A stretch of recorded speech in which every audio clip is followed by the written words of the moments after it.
how to get whatever you want. Here's what it says if you're ready. It says, ask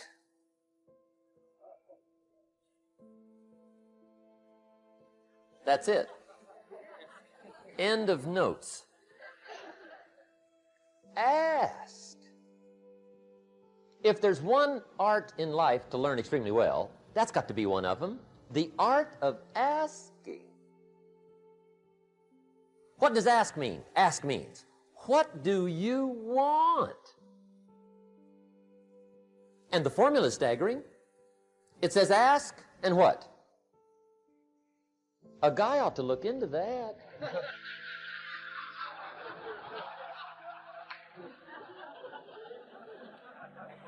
He says, yeah, but you work where I work. By the time you struggle home, it's late. You got to eat a bite of supper, watch a little TV, get to bed. You can't sit up half the night. Ask, ask, ask. And the guys behind. See, you've got to be better than a good worker. You've got to be a good asker. Now, let me give you 3 key points on asking and receiving. This can do it. Number 1, asking is the beginning of receiving. Asking starts a unique process, mental and emotional. I don't even know how it works. All I know is it works. It's like pushing a button and all this machinery starts working. I don't know how. It just works. There's a lot of things you don't need to know how. Just work them. Some people are always studying the roots. Others are picking the fruit. I mean, it depends on what end of it you want in on. Asking is the beginning of receiving, so start the process. Here's number 2. Receiving is not the problem. Receiving is automatic. Now, if that's true, receiving is not the problem, what's the problem? Failure to ask might be one of your major problems. I don't know. Check it out. The guy says, oh, now I see it. I got up last year and hit it every day, but there's not a scrap of paper with my goal. Good worker, poor asker. So you got to change that. Here's number 3. Receiving is like the ocean. There's plenty, especially in California. It's like an ocean here.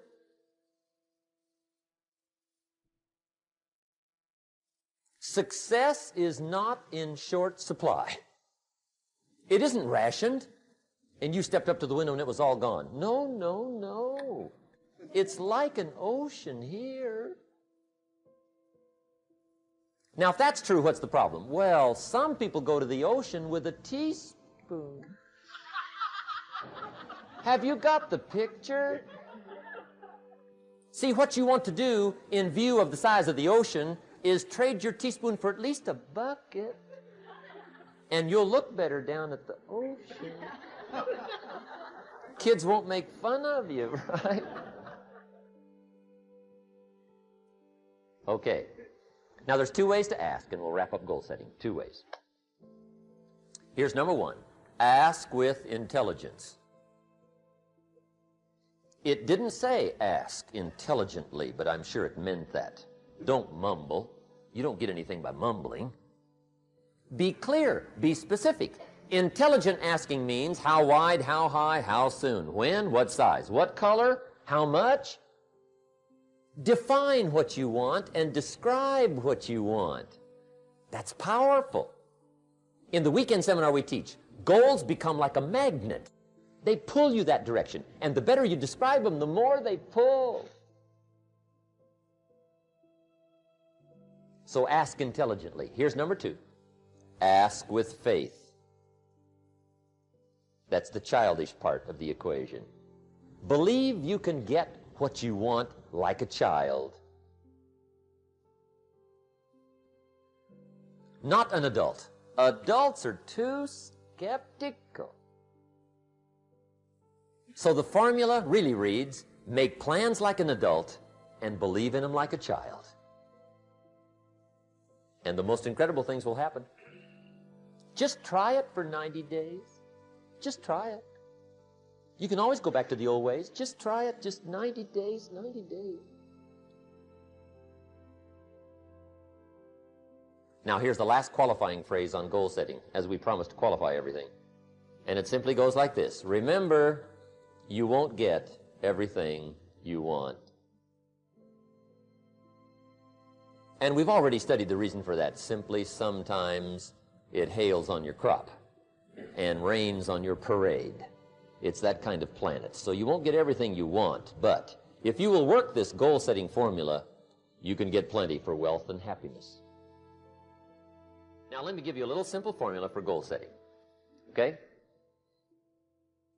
We take 2.5 hours on the weekend for the whole 10-year plan. We don't have time for that tonight, but let me get you started with a little simple formula Mr. Schoaf gave me, and maybe this will be helpful. First of all, I've divided goals into 2 parts.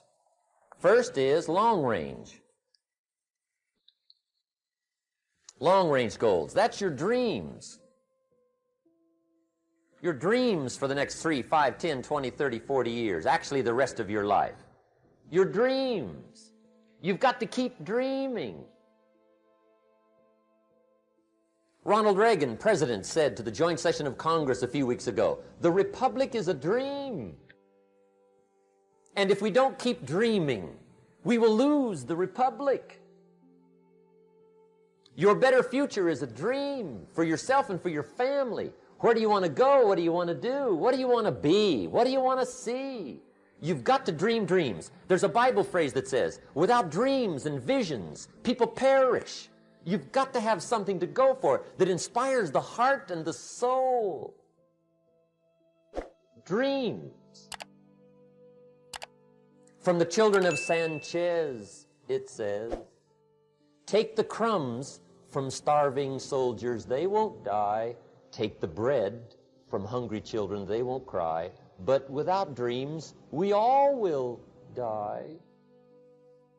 You've got to dream. Don't lose your dreams. For yourself, for your future, for your family. The dreams of love and enterprise and travel and doing things. Becoming something unique on your journey here. Don't lose your dreams. Do some dreaming. That's long-range goals. You've got to have those. So that's number 1. Here's the second part of goals, short-range.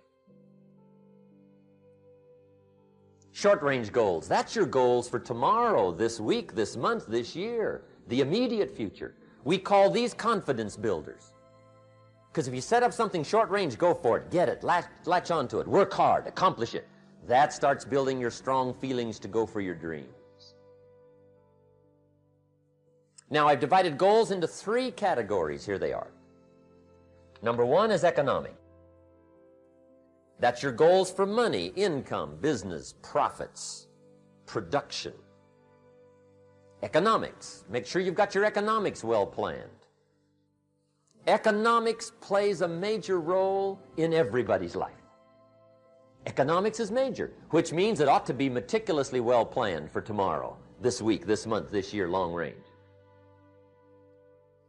What if you asked somebody tomorrow if you could see their meticulously well-planned list of economic goals? What would they probably say? They'd say, you some kind of a nut? You must be weird. Hey, I found out what success is. Success is doing what the failures won't do. Make sure you've got your economics well planned. It'll put you in the top 5%. One of the key little subjects we talk about on the weekend is the 7 fundamentals for wealth and happiness. And that's one of them, well-planned economics. It's a fundamental if you want to do well. Join the top 5%. Anybody in this room can join the top 5%, if you will. Okay. Now here's the second category of goals, things. Make a list of the things you want. And on my list of things, now I put everything. Little things as well as major things. Doesn't matter how small it is, it goes on my list. I used to just put major things, cars, homes. I don't do that anymore. I now load my list with everything. Everything. And the reason is, part of the fun of having a list is checking it off. That's it. Boy, at the end of the day, if you can go, got it, got it, got it, got it, got it, got it, whatever it is, right? You get into the habit. So load up your list, the things you want. Now, when you check off something major, celebrate. That's an important point to make. Celebrate your achievements. Live it up. Have a party when you reach something you've worked for a while. See, we all grow from two experiences. One is called the pain of losing. The other one is called the joy of winning.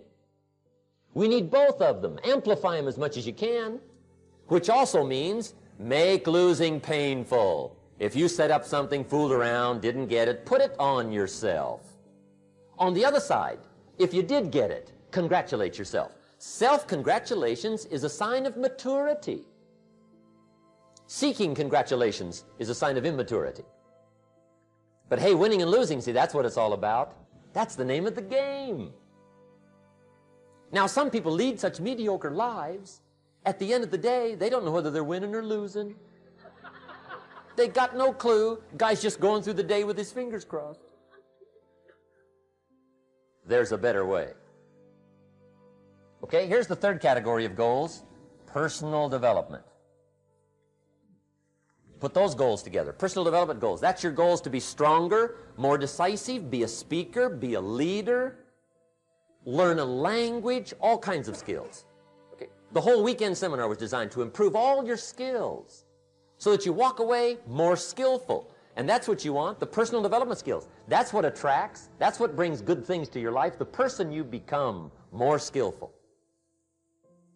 Now, this is quite a package to work on.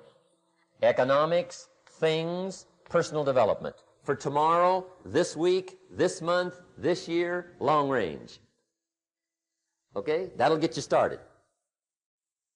Now, here's the simple formula for setting goals. It goes like this. A, work on your goals. That's step one. Work on them. And I put the word work there deliberately. Setting goals is plain hard work. I don't want to kid you. We haven't come here tonight to kid each other. It's work. I know it's work. That's why a lot of people just let it slide. It's work. Many people work hard on their job, but they don't work hard on their future. They just let that slide. And the work involved is making plans. I know most people don't. I understand that. But don't let that be you. Guy says, well, yeah, you work where I work, but the time you struggle home, it's late. You got to eat a bite of supper, watch a little TV, get to bed. You can't sit up half the night. Plan, plan, plan. And the guy's behind. Good worker, hard worker, sincere. But you got to be better than sincere, working hard. You got to be better than a good worker. You got to be a good planner. Somebody once wisely said, the people who fail to plan are planning to fail. Well said. So work on your goals. Here's step 2. Write your goals down. That's so important. I teach my staff around the world, put your goals in your journal. Because one of the major people you want to study is yourself. Say, here's the list of goals I put together 3 weeks ago. Here's the list of goals I put together 2 years ago. Here's some of the changes I made, rearrangement of my priorities. I scratched these off. I put these on. I've gotten these.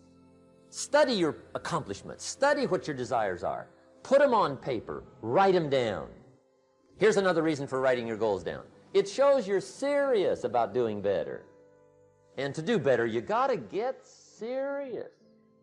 You don't have to be grim, but you must be serious. Everybody hopes things will get better. Everybody hopes. Poor people hope. That ought to tell you something. It means the future does not get better by hope. It gets better by plan. I used to have the affliction called passive hope. It's an affliction. It's bad. Probably what's even worse than that is happy hope. Now that is really bad. That's bad. Happy hope.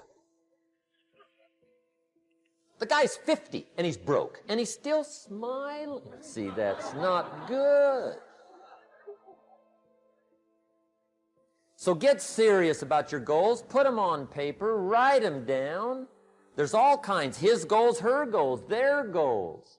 Business goals, financial independence goals, family goals. I mean, there's so many things to work on this that if you don't get busy and work on it, sure enough, the time will pass. And sure enough, 5 years from now, you'll wind up where you don't want to be, wearing what you don't want to wear, driving what you don't want to drive, being what you don't want to be. Now's the time to fix it. Now, here's the third step to your goals. Check the size of your goals and the kinds of goals.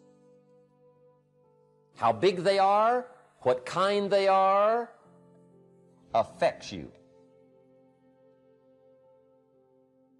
And here's one of the important phrases of the evening. Your goals are affecting you, whatever they are. Your goals affect your handshake. Your goals affect your attitude, personality. Your goals affect the way you walk, the way you talk, the way you dress. All day long, we're being affected by our goals. Now, some people have goals, but they have such lousy goals. The effect is bad. I asked a guy one time, what are your goals for this month? The guy said, look, if I could just scrape up enough money to pay these lousy bills. That was his goal. I'm not saying it isn't the goal. It's a goal, but it's such a lousy goal, the effect is bad. You don't jump out of bed on Monday morning and say, oh boy, another chance to go out and scrape up the money to pay my lousy bills. See, you don't do that. Usually you say, oh, not another Monday.